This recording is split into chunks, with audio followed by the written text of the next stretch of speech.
investigation has been launched after a dog believed to be an XL bully killed a man in Sunderland. There's been a spate of these attacks, of course, over the past few months. The Prime Minister says he's going to ban these dangerous dogs, but when? That's right. We're joined now by Neil Parish, former Tory MP and Chair of the Environment, Food and Rural Affairs Select Committee.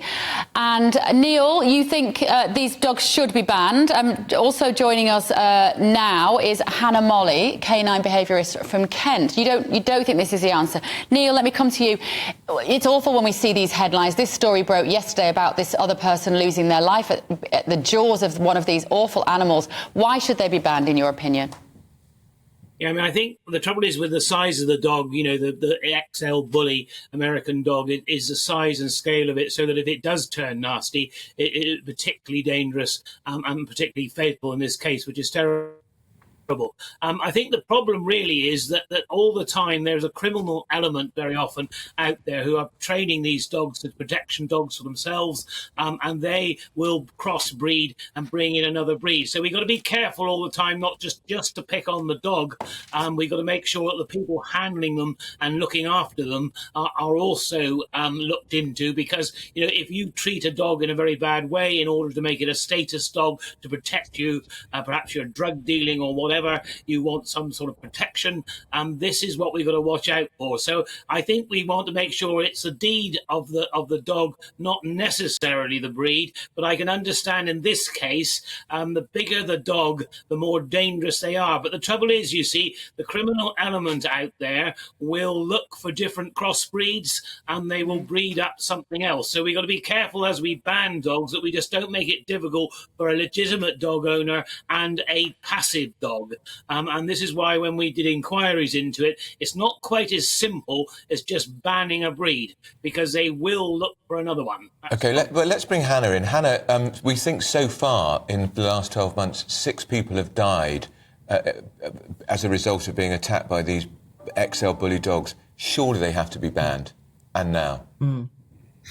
I think for me, we really need to be looking at the symptom, not the symptom, but the cause. And this is often the problem when we go to banning breeds, is it's a symptom of a bigger cause. And that's what we've been asking government to really look at when we did our dog bite reform campaign with the APPG for dog welfare. We really looked at what's happening in the data, why is it happening, and what can we do to solve it. And what many experts have said is that actually, albeit banning breeds in the short term might make people feel a little safer, in the long term we're really not getting to the root cause. And that's what we want. We want to see investment into communities. We want to rebuild communities that have been fractured by this breed ban. And it's, how long does that take, Molly? Hannah, sorry, how long does that take? We've got to ban these dogs now because we can't have any more fatalities or serious injuries. Children have been attacked by these wretched creatures. Yes, I understand. And the thing is that it's a fashionable breed. So really, we have the same problem just 30 years later, and we haven't addressed the issue. What we would love to see is licensing and education for all dog owners. You know, the DVLA looks at licensing vehicles. We would love to see the DLA, the Dog Licensing Agency, so we can license dog owners and we can teach them and educate them. We can make sure they've got handling skills. We can license breeders. We can effectively regulate dog trainers. That's really what we want to start seeing, and investing in communities. It seems such a sensible solution, and we've had this debate on the show, and licensing dog owners seems like it would just get unanimous support. But why isn't it happening, Neil? Where's the resistance?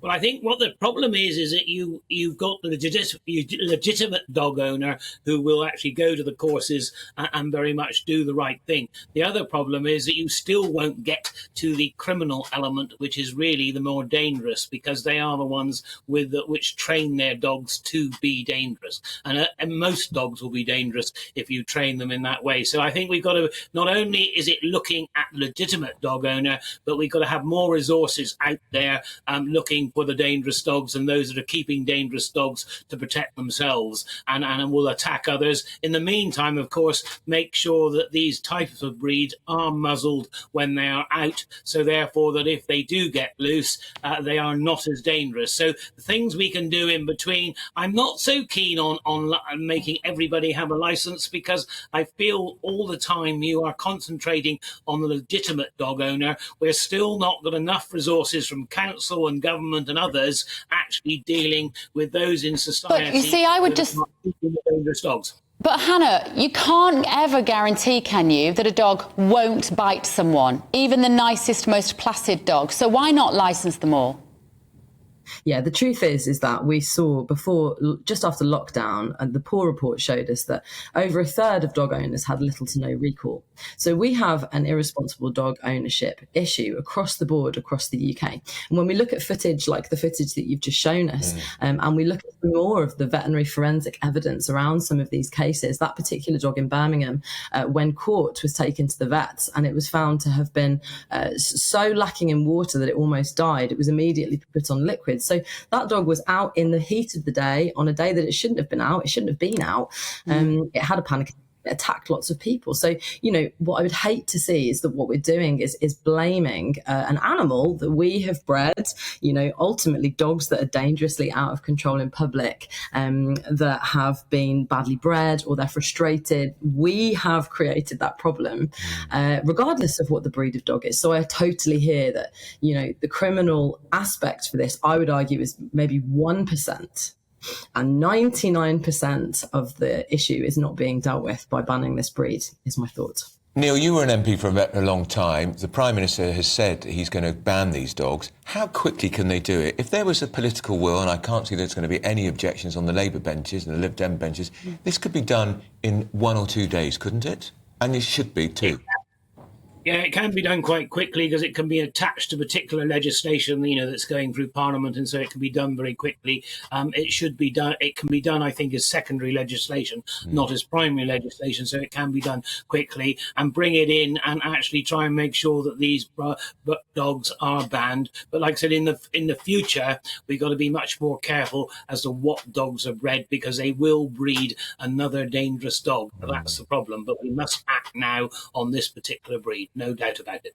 OK, thank you both very much. Neil Parish there and Hannah Molley, canine behaviourist. You've all been getting in touch at home about this, actually. Here we go. Sorry. I know it was here somewhere. Edward says, why are people more interested in banning a dog breed than banning illegal immigrants? Illegal immigrants have committed many more crimes than these dogs. Thank you, Edward. Slightly different issue.